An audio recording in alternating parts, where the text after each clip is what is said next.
પૂર્વ ઝોનના દબાણ ખાતાના અધિકારીઓની ગુંડાગર્દી સામે આવી। અધિકારી કક્ષાના માણસોએ સિનિયર સિટીઝન ઉપર કરી હાથ ચાલાકી। જી હા, ગુંડારાજ બન્યું છે પૂર્વ ઝોન। અધિકારીઓ હવે બન્યા છે બુટલેગર ને મીટિંગમાં હોવાથી ડેપ્યુટી એસ્ટેટ ઓફિસર બનાવથી અજાણ છે। અમદાવાદના પૂર્વ ઝોનના વિરાટનગર વિસ્તારમાં વિરાટનગર ખાતે દબાણ ખાતાના અધિકારીઓએ સિનિયર સિટીઝન ઉપર હાથ ચાલાકી કરી હતી અને પૂર્વ ઝોન વોર્ડ ઓફિસમાં ગોંધી રાખીને ખૂબ જ માર માર્યો હોવાનો સિનિયર સિટીઝને આક્ષેપ કર્યો છે। મળતી માહિતી અનુસાર દબાણ વિભાગના કર્મચારીઓ દબાણ હટાવવા આવ્યા હતા ત્યારે સ્થાનિક સિનિયર સિટીઝને દબાણ બાબતે કર્મચારીઓ સાથે ચર્ચા કરવા ગયા ત્યારે એક કર્મચારી ઉશ્કેરાઈને સિનિયર સિટીઝન સાથે ગાળાગાળી કરવા લાગ્યો અને સિનિયર સિટીઝને કહ્યું કે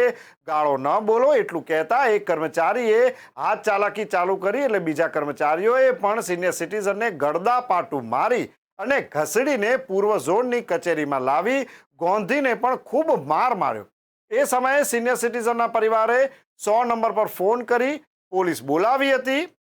ઘટના સ્થળે ઓઢવ પોલીસ આવ્યા અને આ અધિકારીઓના ચુંગાલમાંથી છોડાવીને સિનિયર સિટીઝન અને દબાણના અધિકારીઓને ઓઢવ પોલીસ સ્ટેશન લઈ આવી અને બંનેની પૂછપરછ કરી હતી।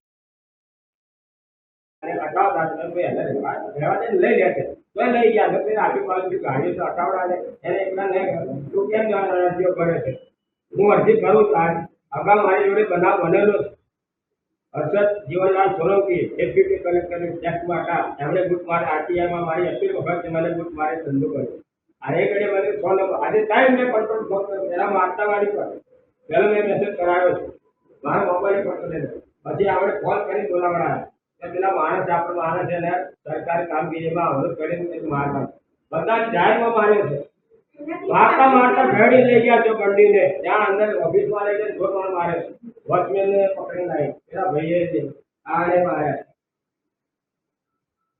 ટાયરમાં માર્યો છે। કેટલાય કેમેરા ઉતારેલા છે 800-100 માણસો જેટલા આવે ઉભા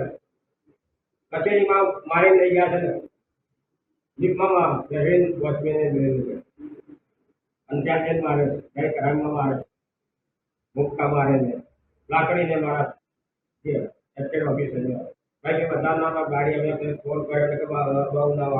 હું મારા કામથી જતો હતો રિંગ રોડ વચ્ચે જોયું તો વધારે ભીડ હતી તો ત્યાં દબાણવાળાની ગાડી હતી તો ત્યાં કાકા જોડે થોડી રકઝક થઈ અને એ એએમસીના અધિકારીની પછી રકઝક થોડી વધારે મોટી થઈ ગઈ તો ત્યાંના એ ભાઈએ ફોન કર્યો કોર્પોરેશનમાં ત્યાં 20 જણા આવ્યા અને આ બાબતે તમે કોઈ વિડીયો કેવું કંઈ એવિડન્સ જેવું કંઈ ઉતારેલું છે? હું વિડીયો ઉતારતો હતો ને એક અધિકારી કીધું તું વિડીયો કેમ ઉતારે છે એમ કરીને ફોન લઈ લીધો અને થોડી હાથ ચાલાકી કરી અને ચોથા માળે લઈને અલગ અલગ રૂમમાં બેહાડી દીધા હતા મને કાકાને। મારું નામ કમલેશ કુમાર ઇન્દ્રધન ભટ્ટ છે। એસ્ટેટના દબાણની ગાડીના માણસ હોય હું અરજીને બધું કરતો કોકનું ખરાબ થતું હોય તો હું એને કીધું કે ભાઈ આ ગરીબ પેલો શેલડીવાળો છે એને મેં તો એને શું લે હેરાન કરે છે આ બધા આજુબાજુ પડ્યું છે તો તમને કહે તમે અરજી કરવાવાળા છે ને તો બહુ એ કરે છે એમ પેલી દબાણની ગાડીવાળા રસવાળાને તો લઈ ગયા પછી એણે ફોન કર્યો પેલા ડ્રાઈવરને કે સાહેબને જોવો છે પછી ગરીબને ફોન કર્યો તો એ કોઈ સ્કૂટરવાળો આવ્યો આવીને કહે હું ઓફિસર છું કહે છે બોલ કોણ હતો તું દાદાગીરી કરતો હતો એણે ફોન કરીને બોલાવ્યા કે હવે તને અંદર કરાવું હતું સરકારી કામગીરીનો અંદર કરાવું એણે માણસો બોલાવીને જાહેરમાં ભાઈ મેં તું તો દાદાગીરી ના કે હું ફોન કરું છું પોલીસ મેં પોલીસમાં ફોન કર્યો તો એને બધો બોલાવીને મારે મને જાહેરમાં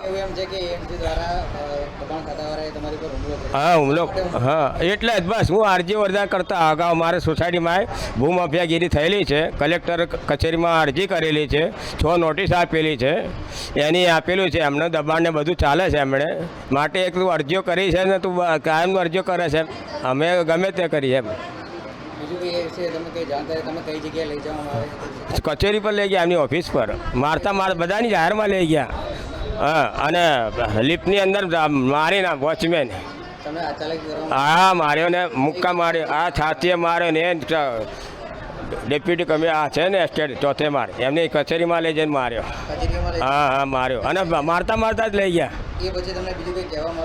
હા ત્યાંથી કહેતા તને હરખો કરું છું આજ તો પોલીસમાં બધા સરકારી દબાણવાળાને હેરાન કર્યો છે એમ કરીને ત્યાં માર્યો મેં ત્યાં ટાઈમ મળ્યો તો મેં ફોન કર્યો તો મારો મોબાઈલ લઈ લીધો પછી મેં પાછો આવ્યો પોલીસ આવી એટલે